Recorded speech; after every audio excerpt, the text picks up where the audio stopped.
That is the last of the social posts for now, because we are going live to a dark field with Bushscout. Are you there, guys?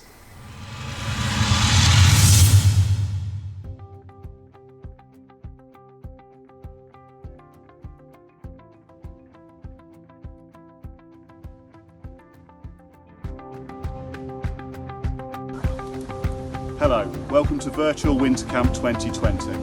Normally Bushscout would be here at Gilwell with parachute overhead, fire and activities all around us. Afraid things are a little bit different this year, but we are still wanting to offer you something. So I'm Andy Hickinbotham, I'm Deputy Manager for Bushscout, the National SASU Scout Active Support Unit. Over this weekend we've got 5 activities for you there at home to undertake. We've got carving a tent peg, making a paracord bracelet, fire on water, shelters and back garden tracking. We'd really love you to get in with your brother, your sister, just on your own, get it videoed.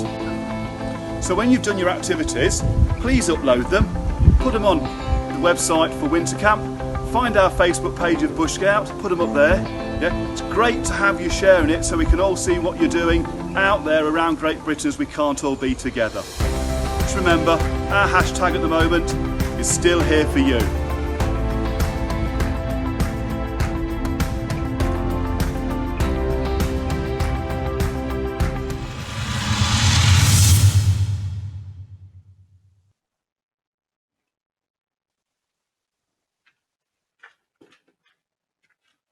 Hi Aaron.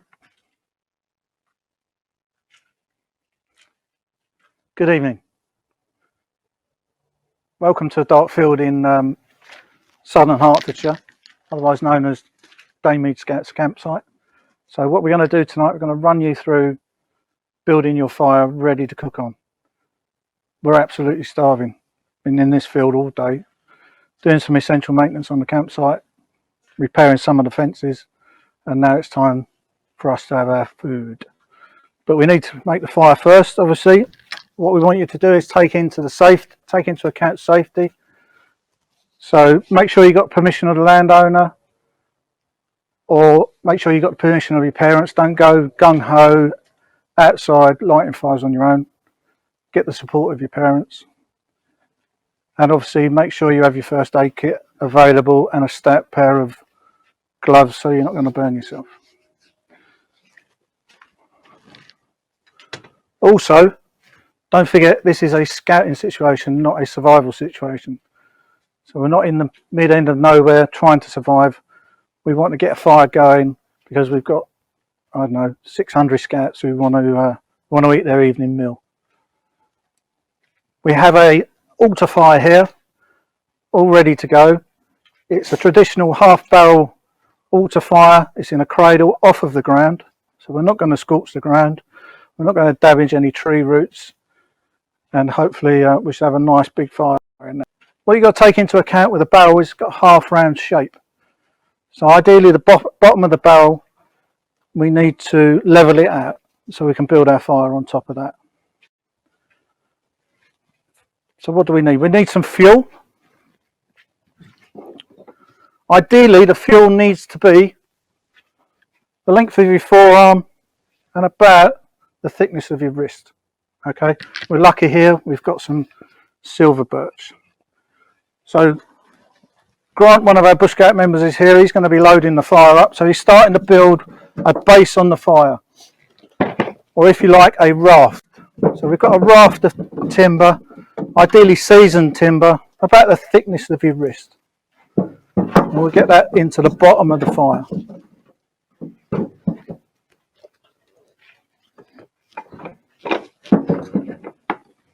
Following that, we're going to be adding in some tinder. So we have some thin bits of pallet we chopped up earlier on.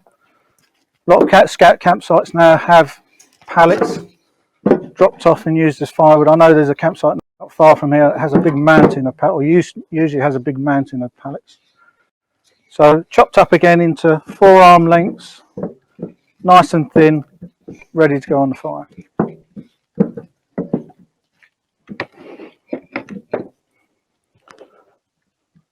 Kindling. So some of you may want to practice your knife skills and make feather sticks. This is made out of nice clear pine. Like I said, it's not a survival situation. We've been able to get our hands on some of this clear pine so we could easily make some nice dry feather sticks. And of course, as you saw in the previous video, the old favourite, cotton wool balls. What a lot of people don't know about cotton wool balls is they're actually cotton ball rolls. So what you can do is just unroll a piece of cotton wool like so, and then thin it out nice and thin. And what we're going to do to start a fire, we're going to drop a spark onto this with a ferro rod and fire steel, not a flint and steel, a ferro rod or ferrocerium rod. So as you can see, I've unrolled that and puffed it up nice and thin so it'll take a spark nice and easily. We're not going to add any petroleum jelly onto that. We're just going to trust it and hope it catches our fire light.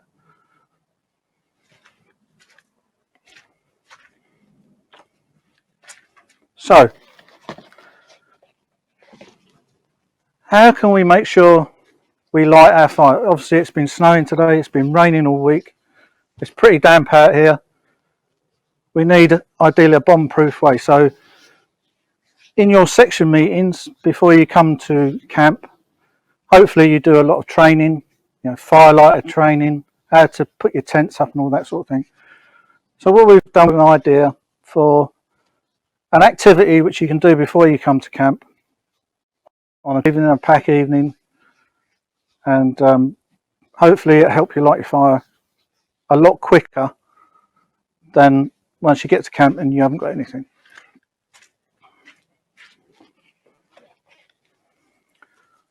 About 6 years ago, and I can hear my Bushscout members laughing in the background, we were lucky enough to go on a canoe trip to Sweden. And part of that trip was obviously firelighting, but what I would term real survival bushcraft, where you would canoe the lakes, pull up at an island, fend for yourself, and then light your fires and cook your food.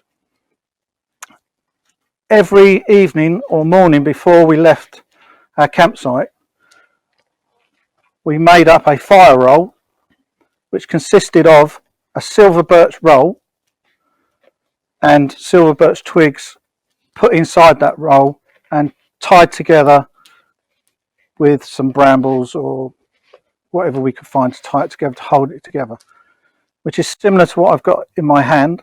However, we're not lucky enough to have an abundance of silver birch that falls over in this country that we can go and carve and take the bark off of it. In Sweden they have an animal called a beaver who travels along the lakes and literally chops down the trees for you. And when you find those trees, once they're laying on the ground, that's when we go and take the bark off and make a bark roll and stuff it full of silver birch twigs, nice dry silver birch twigs.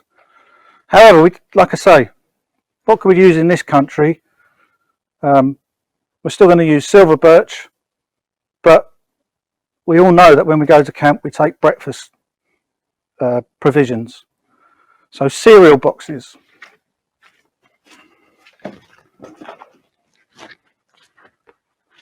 As you can see, there's a side of a cereal box there.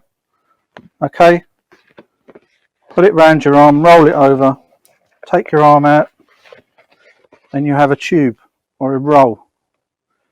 Fix it together, either tape it round. Don't forget you're going to be doing this at your troop evening, your pack evening, your explorer night. Even beavers can get involved in this as well. Seal it round with some tape, find some dry twigs and fill it full of dry twigs. Maybe even some paper bark or something inside to help it when it lights. So here we have 3 versions. We have the Scout and Explorer one, a tube. As you can see, we've got some cotton wool ready there to go on the fire, which is what we're going to use in a minute. There we have the Cub one, a little bit smaller, and then also a toilet roll with some twigs put in it to act as a fire lighter. Maybe a beaver one. Beaver Cubs and Scouts, how about that?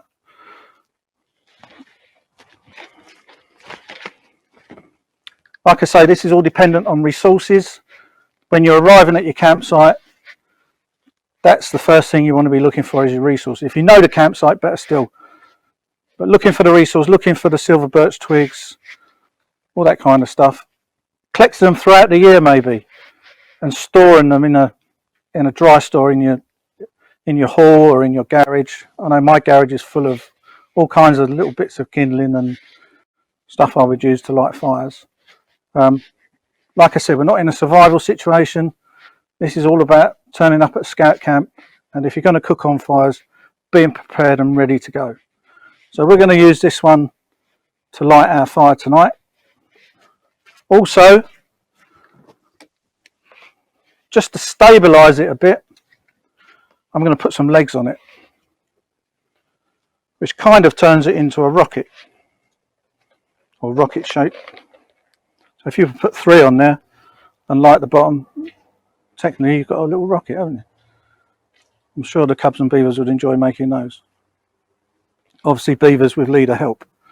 I've also added into here some thinly cut up strips of the cardboard from the cereal box, just to add some dryness into there and to make it catch a bit easier.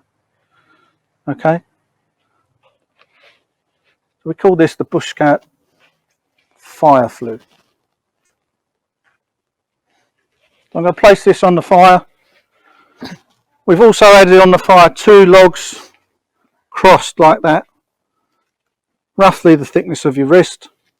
That raises this up off of the fire base and creates a void where it crosses, so we can get some air in to get the fire going. Obviously, remember your fire triangle is heat, fuel and oxygen. Oxygen is all around us. We could blow into the bottom of it just to help it if we needed to get it going.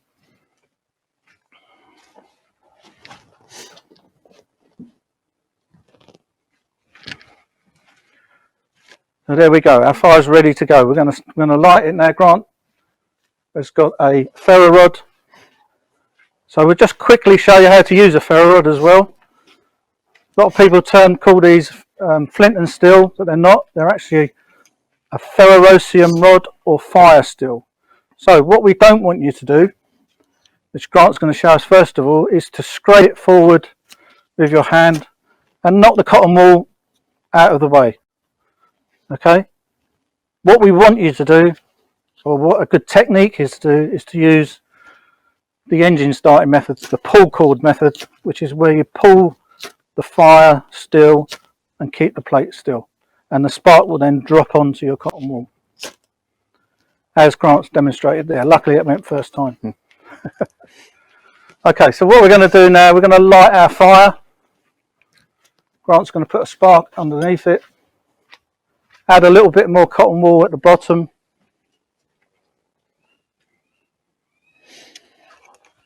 Drop a spark onto it. And as you can see in the background, we have our fuel all ready to go. All nice and neatly stacked and tidy.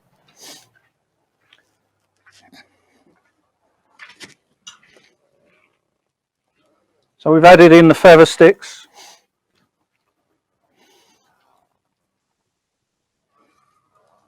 And there we go, our fire's underway. So the flue acts as a bit of a chimney, and it draws the flame through.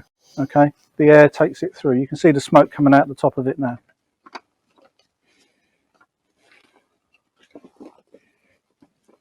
Okay, that's our fire underway. We're just going to throw back to Aaron now and prepare ourselves for food prep. Thank you very much to Bushscout for that fire prepping session. It's great to see all of the techniques that are out there, especially some of these which I haven't even seen myself.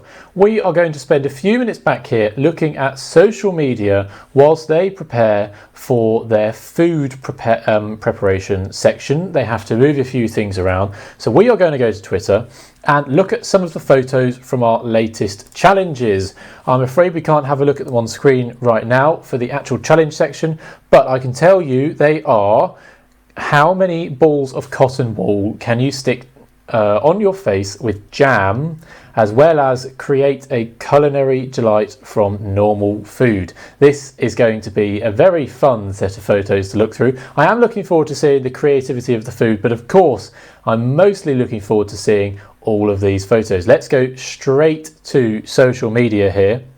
My favourite photo is going up. We have a whopping 50 cotton wool balls from the 2nd Exeter Scouts. If that doesn't get full marks, then what does? We were talking about whether or not Dwayne Fields became a snowman. I think this person definitely has become a snowman and frozen outside.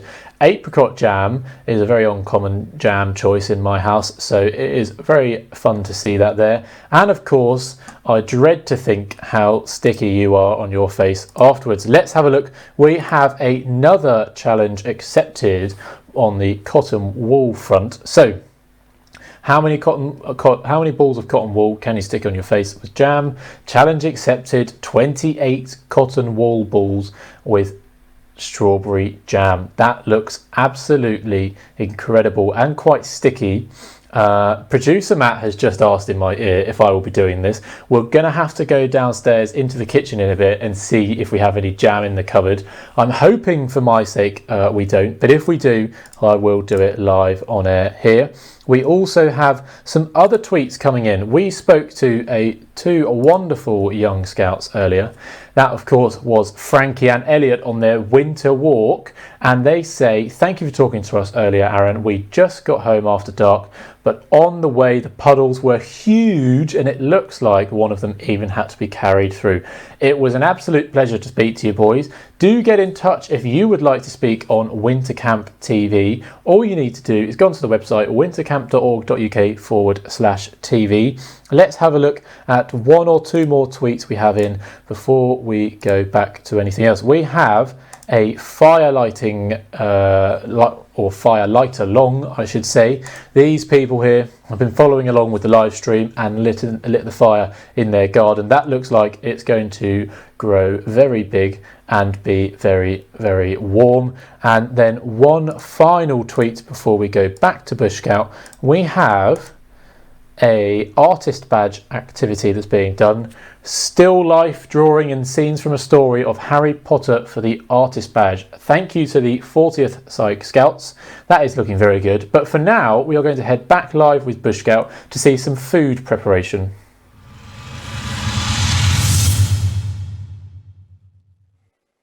Hi Aaron, thank you for handing back. I'm going to hand you over now to our head chef, who's waving in the background. Derek, who's going to take you through the food prep for your meal this evening, which I believe is sausage pasta. Hi guys, and welcome back. Yeah, it's Terry. So we're doing sausage pasta with steamed sponge pudding for dessert. One of my favourite all-time campfire.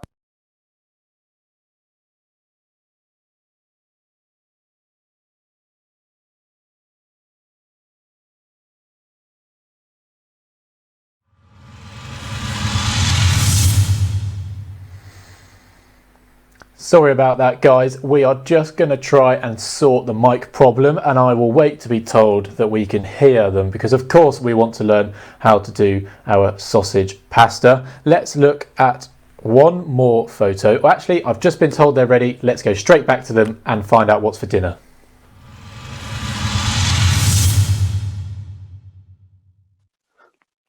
Let's try that again, guys. Sorry about that. I didn't realise my mic was muted. Welcome back to us here. Yeah, as it's already been said, we're doing our sausage pasta for dinner with steamed sponge puddings for dessert with custard. But first jobs first, we got to think hygiene, we got to think clean hands, and we got to keep our clothes clean. So first thing I'm going to do is put on my rather spectacular apron. if you're cooking at home, please make sure you put on your apron, and of course get a photo to Winter Camp TV, and then we wash our hands.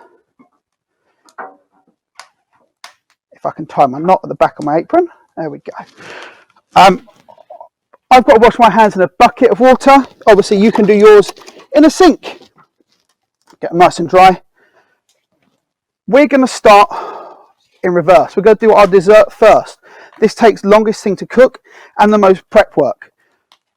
If you have a look on the website somewhere, and I'm sure Aaron or producer Matt will put a link up to the menu, it'll tell you all the ingredients and the weights and measures. I weighed ours out previously about an hour ago to make sure that we're ready. First thing we need, of course, is a mixing bowl, a spoon, and then we're going to take, now in this case I've got 150 grams of flour into my bowl and 150 grams of softened butter into my bowl, and here's the fun bit.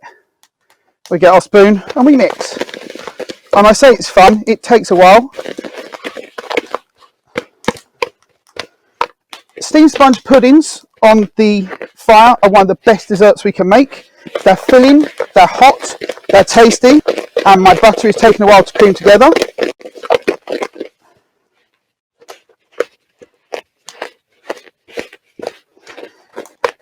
Live TV. You know, the guys who do this on TV have chefs that do it for them behind the scenes.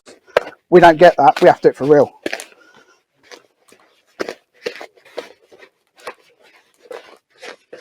So we want to get it creaming together. That's looking good. And our next thing to add is of fresh eggs. Now, I don't know about you, but sometimes when I break an egg, I end up with a bit of shell in it. So I'm going to break it into one of my nice little yellow cups. And I'm going to use a dessert knife or a dinner knife backwards onto the shell, crack it into the cup. Where does the shell go? The shell goes in the bin. Have a quick look, no shell, in it can go. Do it again.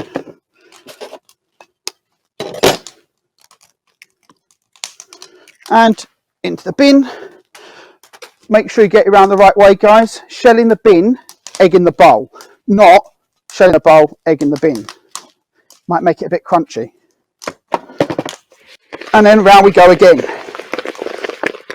The more liquid we get in, the easier it gets.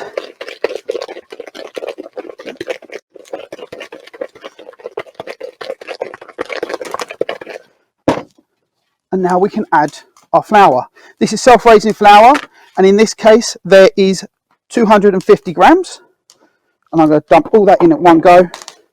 And now we can mix again. Now I'm hoping that Aaron's going to be cooking this as well later on. I'll be very impressed if he does. Now it's getting a bit stiff, it's getting hard to stir. We need some more fluid. So we're going to add a little bit of milk. Let's just pop those over there, out the way, ready for washing up.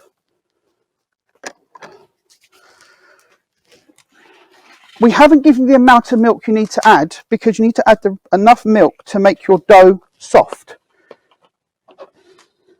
It's just like making a cake, because that's what we are doing. We're making a cake, but we're going to steam it. There we go. Look at that. That's what I'm looking for. Now the test for this is if we pick it up, which, yeah, that needs a bit more liquid, I think.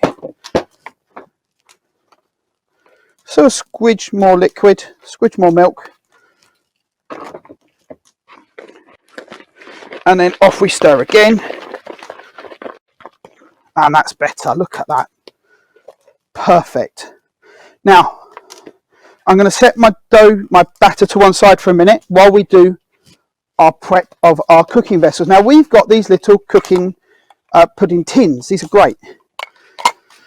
However, you may not have something like this at home. And if you're cooking these at home, you can use a mug. Simple mug. And all we got to do now is grease them. So I'm going to take my butter. Now, raw egg. So what do? I wash my hands.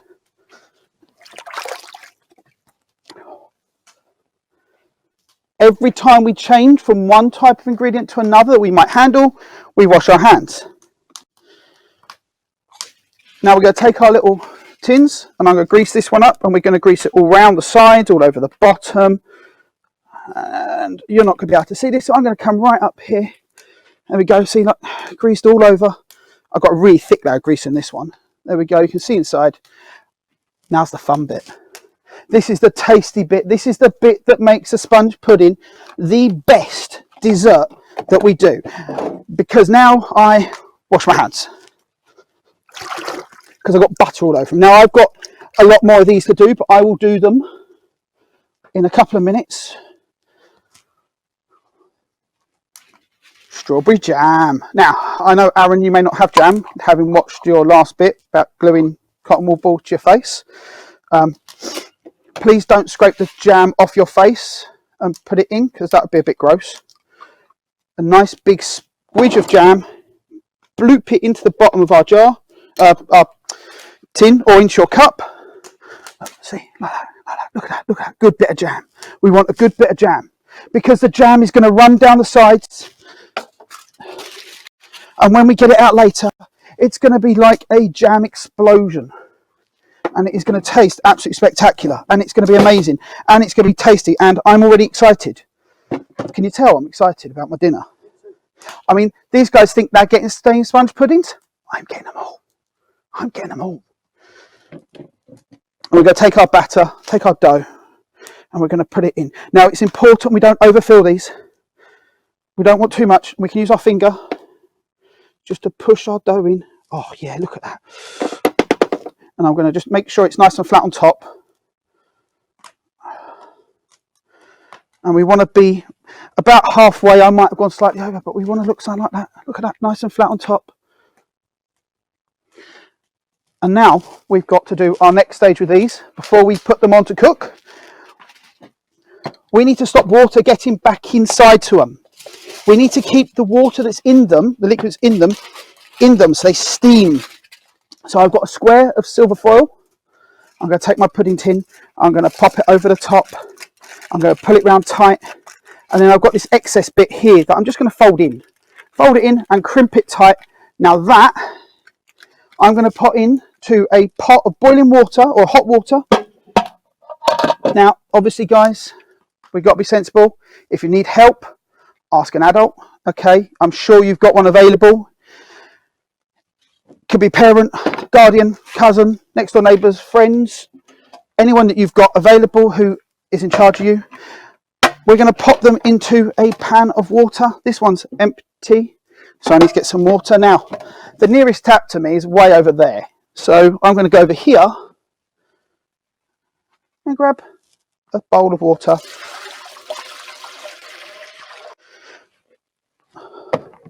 I bet that sounded great on there, didn't it? And we're going to take our tin, and we don't want to put it underwater, because if you put it underwater, you get like a warm jam soup. That's not very nice.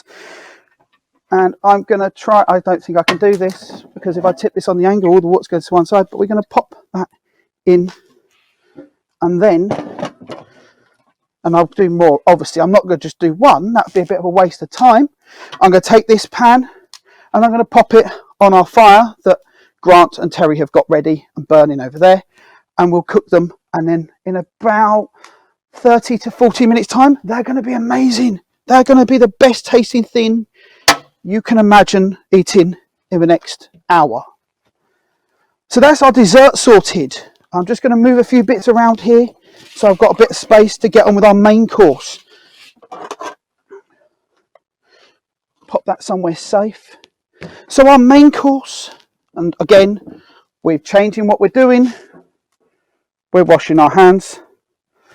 I'm not going to sing happy birthday twice, mainly because it's not my birthday. But I'm going to wash my hands well in this lovely water and dry them on this towel.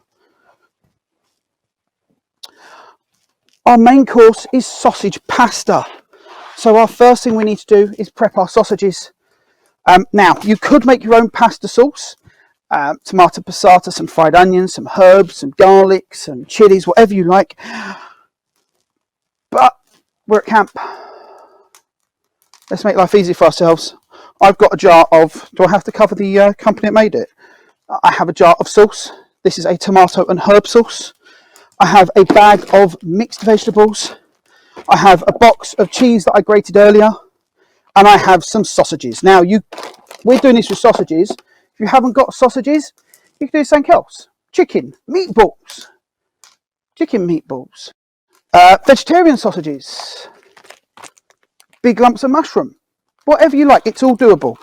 So I've got some vegetarian sausages and I've got some meat sausages. Again, I'm not going to cut them up on the same board. This is a red board for meat. So we're going to take our sausages and we're going to cut them into little chunks. We want them in little chunks because little chunks will cook quicker than the whole big sausage. I'm going to take my pair of scissors and I'm going to chop them up with my scissors. So this is something that even our youngest members with some supervision could do. And we're going to chunk our sausages up into little chunks, ready to get fried in a little while. So I'm not going to do them all now. I'm just going to grab one of my bowls from over here and I'm going to put my sausages in my bowl, ready for when we cook them all up in a short while. You could, alternatively, if you're a larger member of scouting, scout, explorer, network member, or even a leader, use a knife. To be honest, when you're cutting raw sausages, scissors probably works best because you get it from both sides. Same thing with our vegetarian sausages. We're going to cut them up and fry them. How exciting is it watching someone cut up sausages? Come on guys, let's be honest. So I'm going to pop all these in here and I will finish cutting them up in a few minutes. This is our prep.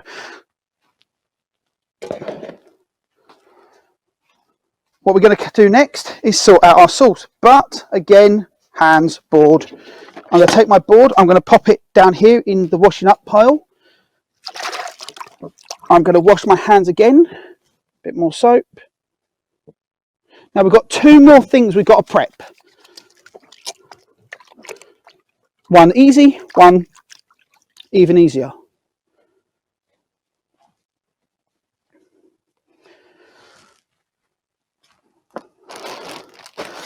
We're going to take our jar of sauce. We're going to take our bag of mixed vegetables. We're going to take a saucepan. Now these are typical scouting saucepans. This one's typical scouting saucepan that someone stole the handle off of. I'm going to take my bag of mixed vegetables and I'm going to open it. Thrilling. I'm actually using a sharp knife. This is not the one I just cut sausages with. It's a clean one. Take my bag of mixed vegetables. So this is peas, carrot, beans, sweet corn. I'm going to take my jar of sauce. And you've got it. I know, I can see it. You guys have guessed. I'm going to open the jar. I'm going to open the jar. That nearly got embarrassing there. I'm going to put a little bit of our sauce into the pan. Put in our vegetables. Yeah, maybe not all of them. And our jar of sauce on top. And then with our spoon, again, this is not the spoon I just made our sponge pudding with, because that would be really gross, getting sponge pudding in here, or the other way around. Ugh. Pasta sauce in my sponge pudding. No, it's not an experiment I'm willing to try. Now, in about 20 minutes, I'm going to pop that onto the fire to heat up and to cook the veg through. I'll probably add a little bit of water just to make the sauce a bit softer, a bit looser. The other thing to do is to cook our pasta. The ingredients and the recipe and how to cook it is on the back. In this case, I only need to cook it for 8 to 10 minutes in boiling water. So I'm going to get our water boiling on the fire and then pour this in. Before we put our pots on the fire though, we've got to make them suitable. If I was to put this pan straight on the fire, when it comes to washing it up, it's going to be covered in soot and it's going to be hard work and I'm going to get covered in soot. So we pre-prep it with a bit of washing up liquid. So here's my washing up liquid and I've got a bit of cloth, and I'm going to just move our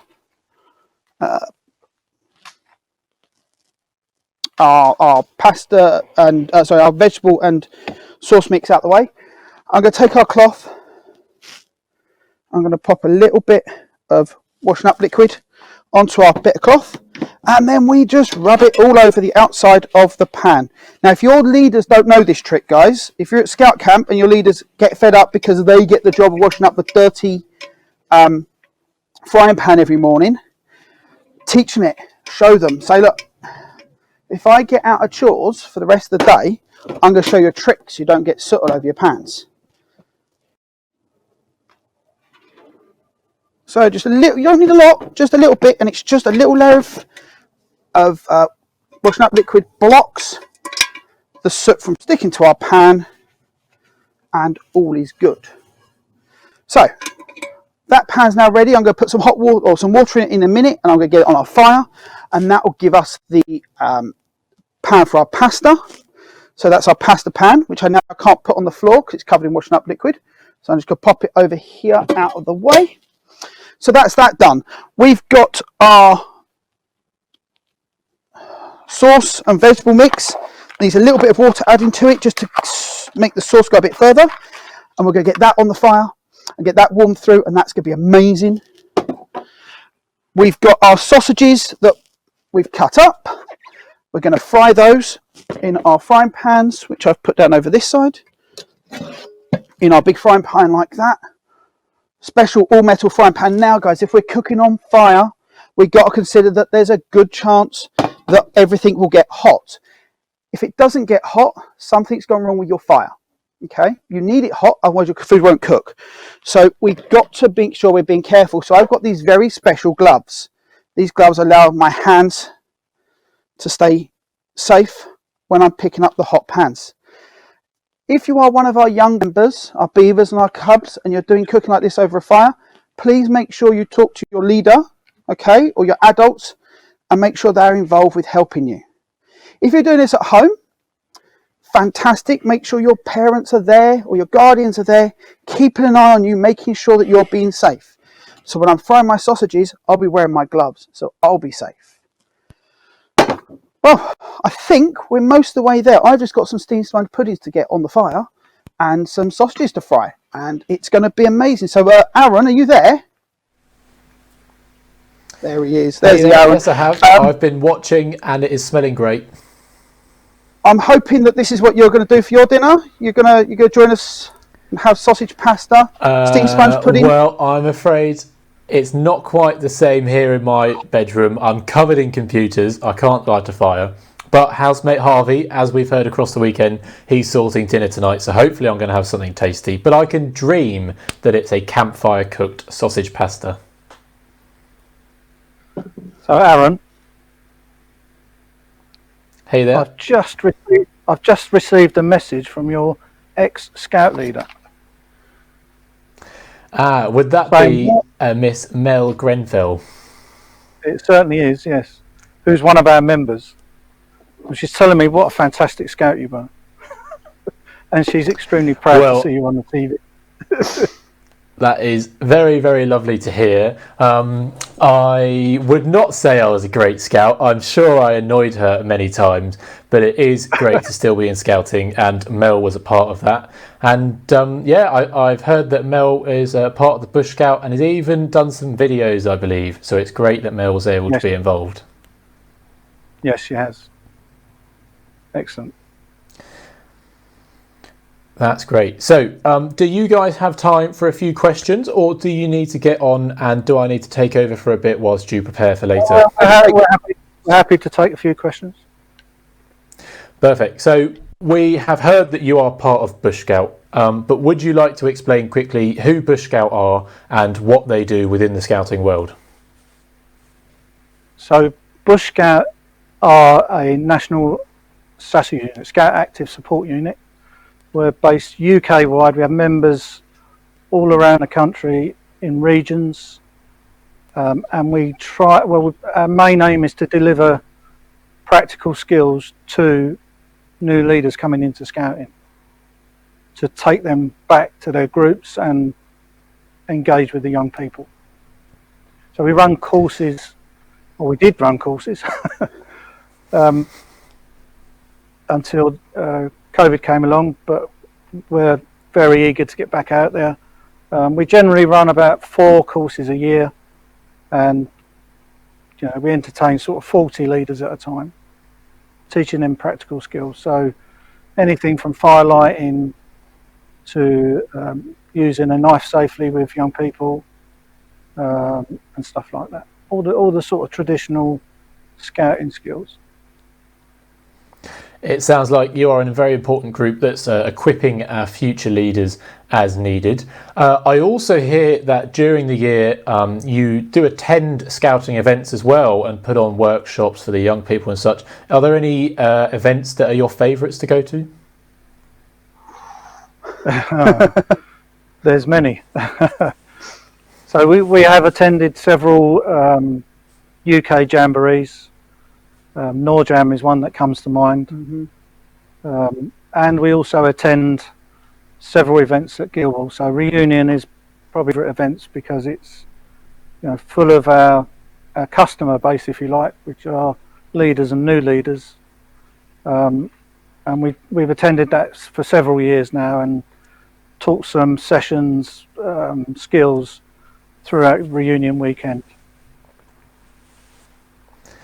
That does sound very exciting, and I bet you can't wait to get back to being at events in person. Is there one tool that you would suggest people get as their first kind of bushcraft tool? Would that be a fire steel or a pocket knife or anything else like that for our newer members? This is purely my suggestion, but a decent fixed blade knife. But the main thing is to learn how to use it safely, also to learn about the law of this land, which comes into play.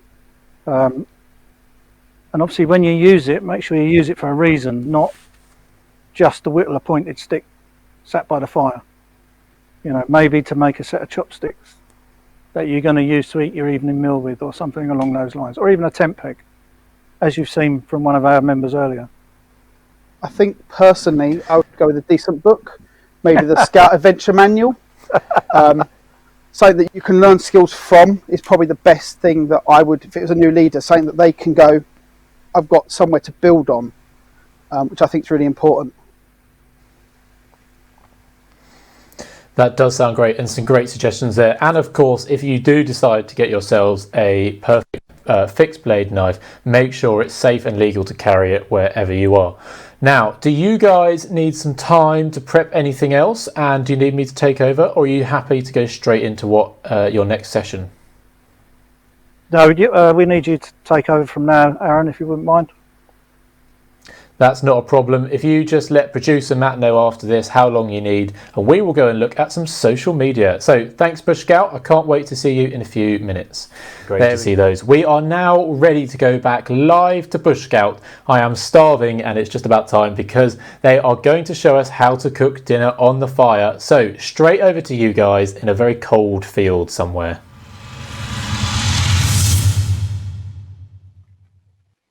Hi guys, welcome back to Danemead.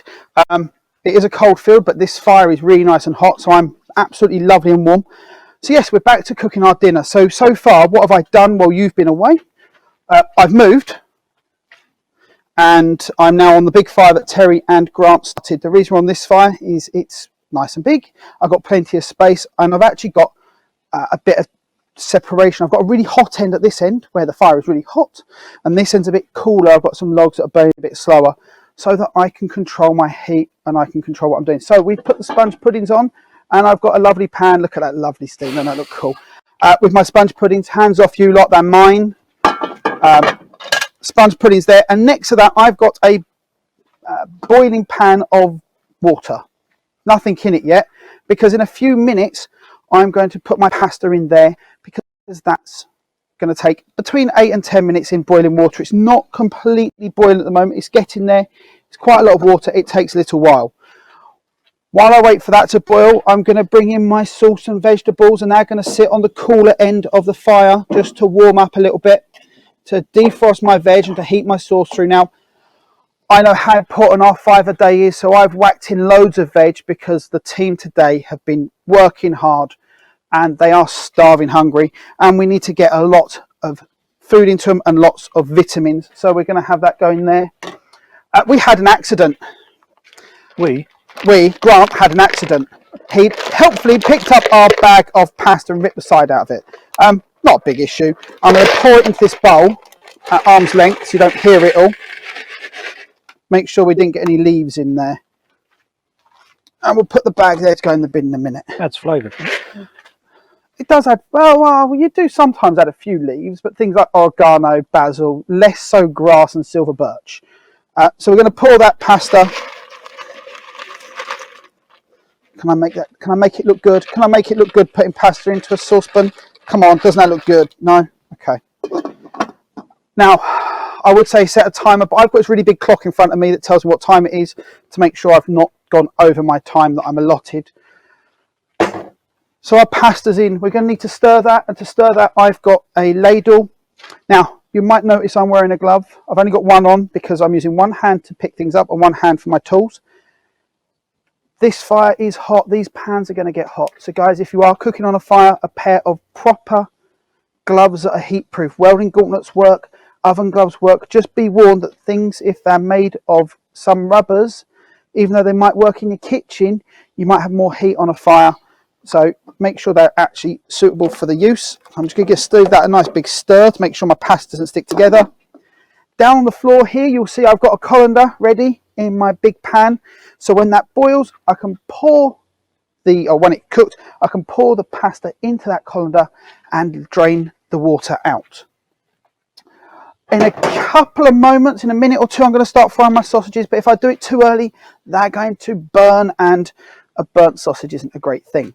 But while this is all cooking, and when I start cooking my sausages, Terry has a bit of a challenge for you, with the potential of winning a rather exclusive Bushscout badge. Terry? Okay, so I would imagine a lot of you know what the fire triangle is, but if you don't, the fire triangle is made up of, try and get it in shot, wrong way, try and get it in shot, is made up of 3 items. So you have oxygen, go back a bit, out of focus, there we go, oxygen, heat, and fuel. Okay, our challenge to you is to do a sketch of the fire triangle. Perhaps you could put a nice colourful fire in the middle around here, and then on each corner draw something relative to these 3 items. So something that would create oxygen, something that you would use as heat, and then something relative to fuel. Okay, and if you can do a little sketch and post it, there you go, that's a better shot. You can see the full triangle now. So a little drawing of a fire in the middle, something relative to heat, something relative to fuel, and something relative to oxygen. Okay. So could I do for oxygen, you do really well. a rabbit, because they breathe oxygen. For heat, could I do a radiator, and for fuel, a bowl of porridge. Really? Well, I like porridge. Yeah, I like porridge. Well, it's a fuel for me. Is that not what you want? Fuel for me, for you. So you mean a fuel for the fire? So I could do. We need to feed the fire. Doritos. Well, actually, I could do Doritos. Okay. I don't think a radiator is going to work. You can't copy me, obviously. Don't copy me. Come up with your own ideas. Yeah, radiator's not going to work either, is it? No. Okay. No. How are you going to create oxygen, Del? I'm going to jump up and down and fall over. Oh, it's a bit muddy here. If I jump up and down, I will fall over. Now I'm going to be using loads of oxygen. No, You're I'm not using creating it. but we need it. What about a balloon? I could blow a balloon up. That'd be full of oxygen. And release it. If you've never done that, you pull the edges and it makes that noise. That would work. That That's goes oxygen. on quite a bit at camp, doesn't it? It can do. Can do. Not when I'm cooking. Anyways, we'll leave it with you. Let's So get some you the sausage idea. frying. Post a picture. And make sure you put at Bush Scout or put it on our Facebook page as well. Or make sure that if you put it onto the Winter Scout, you mention it's for Bush Scout to look at. And I'm sure producer Matt will make sure we see it. So we got a frying pan. This is a special frying pan, like I said earlier. It's made of all metal, and I've got a bottle of oil. This is oil that's a spray, because if I don't put oil on my pan, I was going to say, Sam, can you see that on the camera?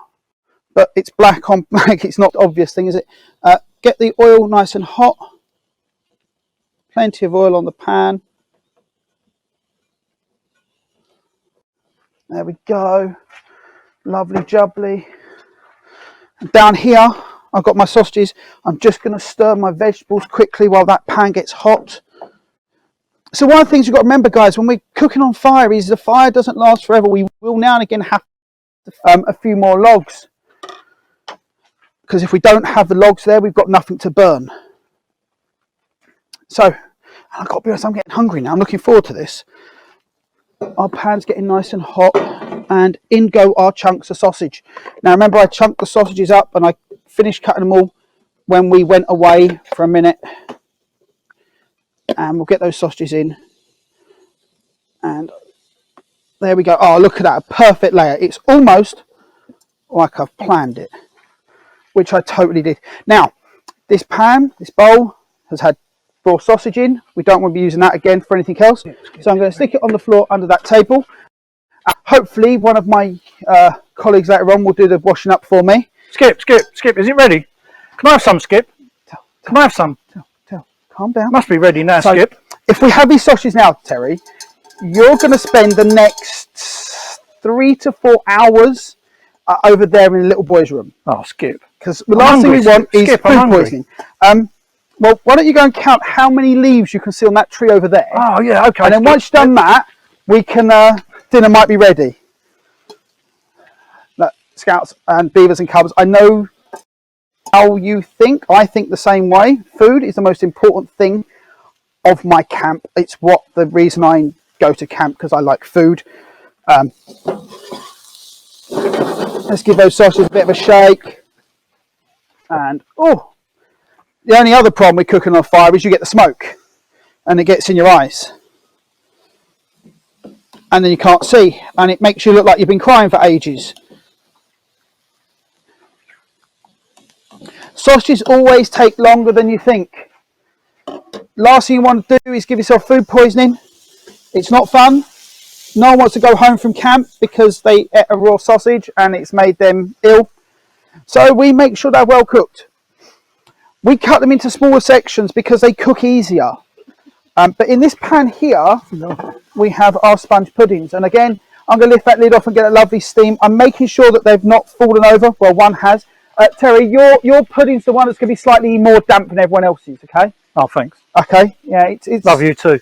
It's only a little bit fallen over. Luckily, I did 2 spare. And we're going to go back into our sausages, give them another turn, another shake. Can you hear that sizzling? I don't know if you can hear the sausages cooking at the bottom there. They're sizzling away. Now you might have noticed I've got a little pan down here. He's not doing anything yet. That's because we need something to go with our sponge puddings. And no, not ketchup with our sponge puddings, Terry. Custard. Now, I'm going to cheat. They say to empty the contents of this sachet into a saucepan and heat it. What I'm going to do is I'm going to flatten the top, shake it, and I'm going to put it like that in my little pot of water. So the heat from the water will go into the carton and warm it up, and in a minute I'll take it out, or a few minutes I'll take it out, shake it, mix it around and put it back in. And we'll keep doing that until that custard's lovely and warm. We're going to have a lovely warm hot steam sponge pudding with strawberry jam. It's going to be amazing. Housemate Harvey, you need to be watching, you need to be learning. And our pasta's starting to boil, so we'll give him a stir with our pasta ladle. This ladle's got some holes in the bottom. The pasta's starting to cook. Our sauce is warming up lovely. Now, depending on how you like your pasta, some people like it al dente. That means with a little bites. It's a little hard in the middle. Some people like it more soft. I like it softer. I like it not quite squidgy, but you bite into it and it tastes lovely. Let's just move him there a little bit so I don't keep knocking over the big pan. Pop the lid back on. Sausages are going. Sauce is getting hot. Let's pop our sauce over there. Remember, I'm wearing special gloves so I can handle things. We don't want to burn ourselves because that's a really bad thing too. You may not be able to see it, but right behind me I've got first aid kits. I've got another bowl of water here, so if I do burn myself I can put my hand in the water. We've got fire extinguishers and we've got water buckets. We're being safe. Okay guys, the last thing we want to do when we're at camp is hurt ourselves or get burnt or get a cut, because it just makes the whole of camp a bit rubbish after that point. Oh, those sausages are starting to turn brown and look lovely. How many times can I say my sausages look lovely? Let's just get them all turned again. I don't know if we're hearing the sizzle on the microphones, but they are sizzling lovely. They are going with some serious gusto. I'm surprised I haven't had another interruption yet from Terry and Grant about wanting to start eating the food, because that's what I've come to expect.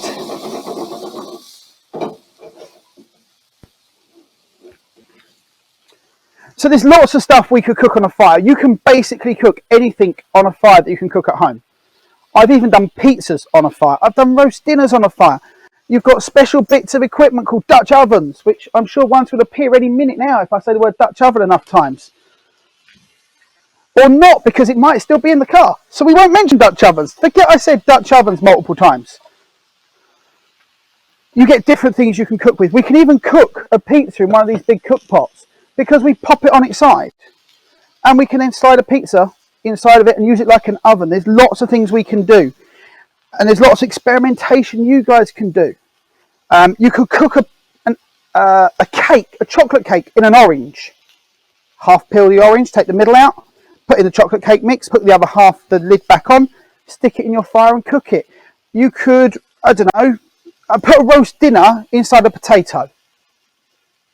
Cook the potato, cut the top off, scoop out the insides, put in your roast dinner stuff, put the lid back on, stick it in the fire, covered in foil, roast dinner in a potato. What else could you do, Tel? Any ideas?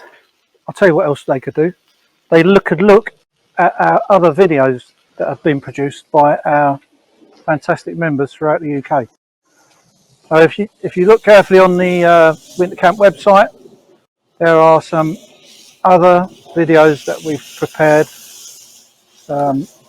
Several activities, making a woggle, back garden tracking,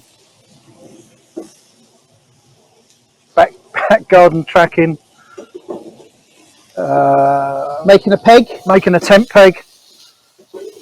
Several other activities on the Winter Camp website.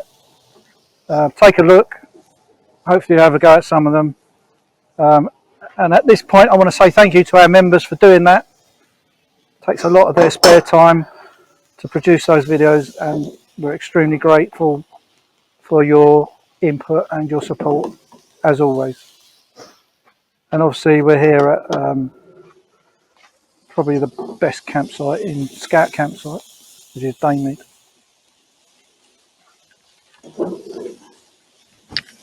Right, so my sausages are pretty much there.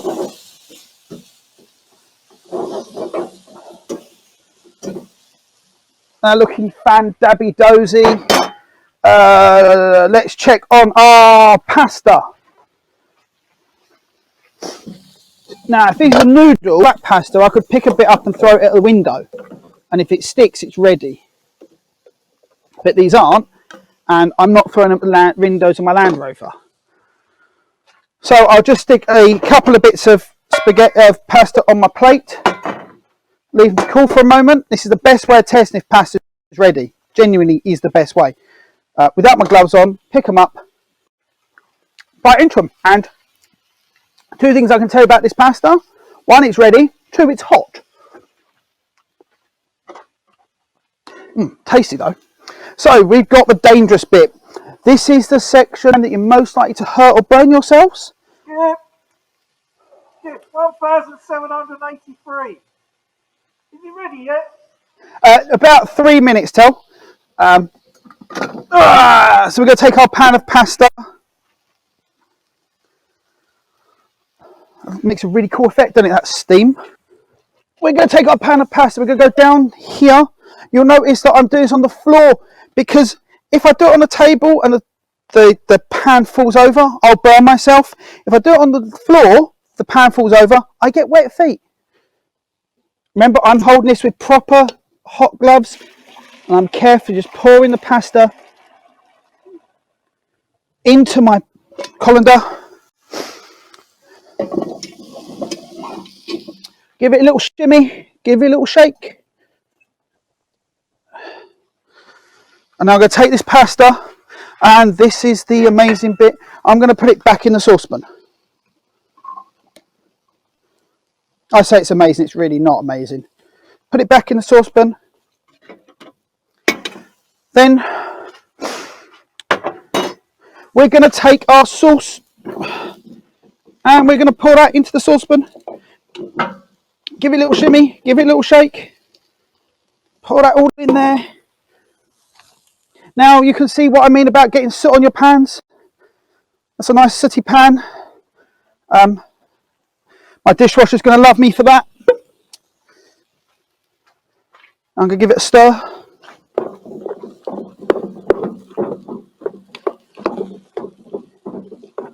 If you don't like pasta sauce, then don't add pasta sauce to your portion. This is where you can start deciding what you have in.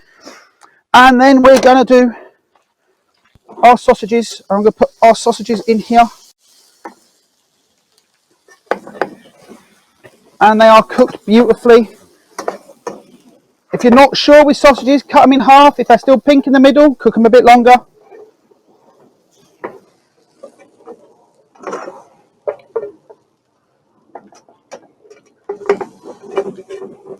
And these sausages all want to get in that bowl of pasta. There we go. Get them all in there. Pop that down there safely.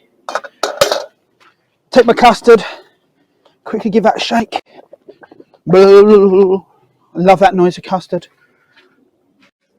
Then we'll give this another stir. So we're now mixing it all together.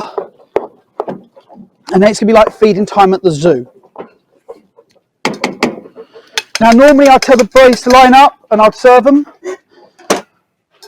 But what I'm going to do is I'm going to put a portion on this plate and then I'm going to put the pan so everyone can serve themselves in a minute. Let's get down there, get some more pasta. Look at that, look at that. That's what I call a dinner. Right, now I'm going to pop that down here on the table over here. Can we see that table? Yes, we can. I'm going to pop that there. And while I put that there, I'm going to start getting ready for doing dessert. And I'm going to lift this lid off. I'm going to move the pan over here because I don't want it getting too hot. Is that ready, Skip? Was mine. You know, I'm going to just get my dessert ready. Then you can get yours, okay? Oh. So I'm going to just pop my lid over here. Get my spoon. And we're going to get out our steamed sponge pudding.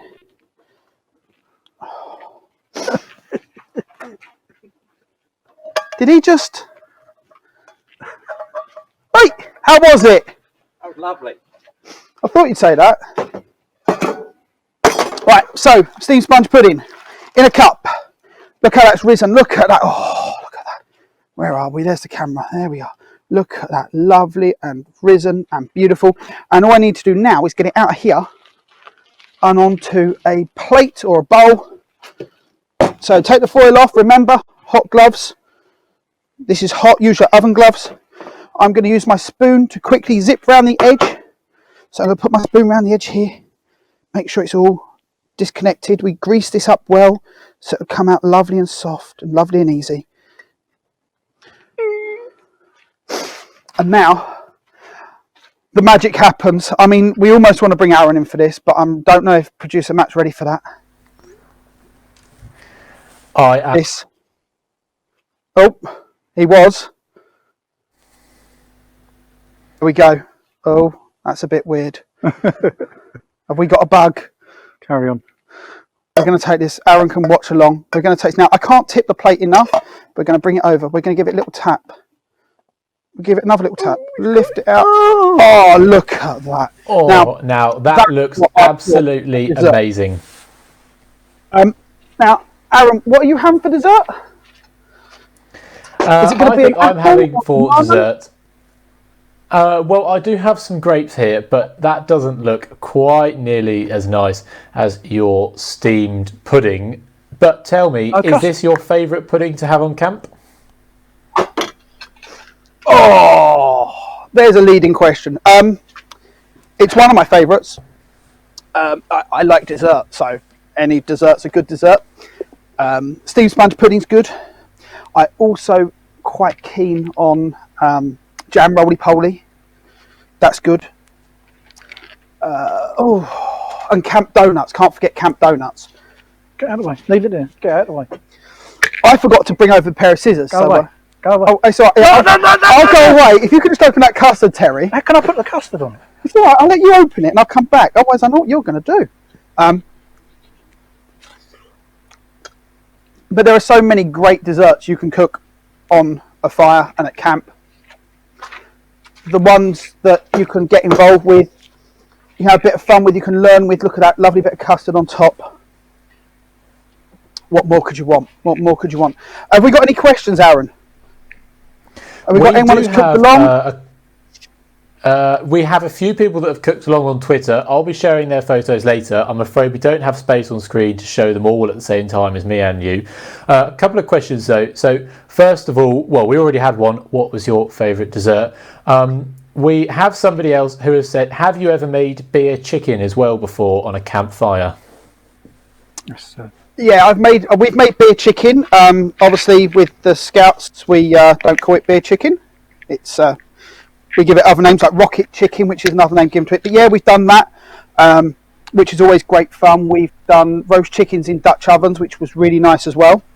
But yeah, it works, and it's a good way of cooking a chicken. It's a bit more exciting than just popping it in a sauce in a oven. It's a bit more exciting. It's a bit more, get involved, and you get loads of flavour in. Chicken is certainly one of my favourite camp foods because, as you said, you can get loads of flavour. We have a great question that's just come in about bringing more people into bushcrafting in Scouts, and so the question is, what is the best way to involve SEN Scouts in bushcraft? So this is something that we actually have got a bit of experience with. When we did Norjam, we actually got involved with an SEN group, and it was really interesting, different ways of reacting and working with people. The key thing is to work with them, and I think that's key of all scouting, is work with, rather than forget what they can't do or try and suggest what they can't do. Is work with them. But there's loads of stuff you can do. Depends on what the needs are. I mean, cooking's a great one. Cooking's a great leveler because you get something at the end of it. You get a takeaway that is a fantastic thing to sort of, like, they can have something that they've done, and you see a target and a goal and an end, and you reach something. I've worked with young people with SEN, with issues, and a lot of it is the talking, the explaining. I would say the guidance is the key thing. But I mean, with bushcraft, it can be as hard or as easy as you need to make it. There's lots of things, I'm sure Terry will agree, that you can do to make life easier. So if it's someone who has sight issues, rather than just tell them you're lighting a fire, do every stage with touch. So you can feel the cotton wool, you can hold and feel how the ferrocerium rod works, you can help them, guide them to strike the ferrocerium rod, and then they can feel the heat. So there's that sort of way you can do things. I think like everything, it's just about finding the common areas, rather than saying, well, you can't do that because you've got any issues. But also to engage with the people and understand the needs and how you can deliver it in a way that they're going to benefit from it. That sounds like some great advice there. So, you know, key points to take away, of course, is appropriate tasks and the appropriate level of support, so you can empower that young person to do it themselves and working along with them. We have one more question coming through here, and it is actually, have you ever made a chocolate banana? That's from a beaver. They often make them on their camps, so they'd like to know if you have as well. So I've been in scouting since I was about 5.5, and I've made more chocolate banana than I can count. And I personally like to take it up a stage more now. So forget the chocolate, put a slice of Mars bar, or put some other things in rather than just chocolate buttons. But don't put Maltesers in. I learnt that. They go really, really, really, really, really hard. And they're not great to bite into. Or Haribo. Don't put Haribos don't in put because Haribo they melt in. and burn your mouth. But lots of other things going. And try them with white chocolate as well. Or get a Terry's chocolate orange. Other orange flavoured chocolates are available, I'm sure. Put that in instead. Try some chocolate that might have popping candy in. So when you bite into it, not only do you get the banana and the chocolate, you get the popping candy as well. There's so many other things you can do to up it. But yeah, chocolate banana, it's a tradition, isn't it? Don't all beavers make them? Isn't it part of the traditions of scouting? Definitely. You are not a scout if you haven't made a chocolate banana. I think we can agree there. And then just following on from that, it's a classic for beavers, chocolate bananas. Do you both have an example of an easy bushcraft recipe for younger scouts to start out with? Sausage sizzle. Oh, you beat me to it. Sausage on a stick. Very simple. Yeah, but you can up the game there as well. So if you make dampers, which is a bread and which is made with flour and water, use self-raising flour. Make the dough, wrap it round a ready cooked sausage, cook that on a fire, add a bit of mustard, a bit of ketchup, amazing. So with my younger scouts, so I'm a scout leader with our younger scouts when they first come into the scout section, we get them cooking all sorts on the fire, but skewers are one of their favourite things. So doing a vegetable skewer or a meat skewer, so you do a few bits of veg, bit of meat like kebabs, and then do a dessert skewer as well. So you might have a bit of pineapple, bit of orange, and grill those. Grilled pineapple is beautiful. But yeah, simple things that introduce you to a fire and how it works is what I think one of the key things. And of course, s'mores. Okay. Oh, you can't forget s'mores. They're absolutely delicious. We have the supplies for s'mores here, even if I don't have a fire for them. Maybe I'll put it over the radiator. You are the chef tonight. You've shown us you are the chef extraordinaire, and you mentioned pineapple. So I have another controversial food question following on from biscuits. Does pineapple belong on pizza?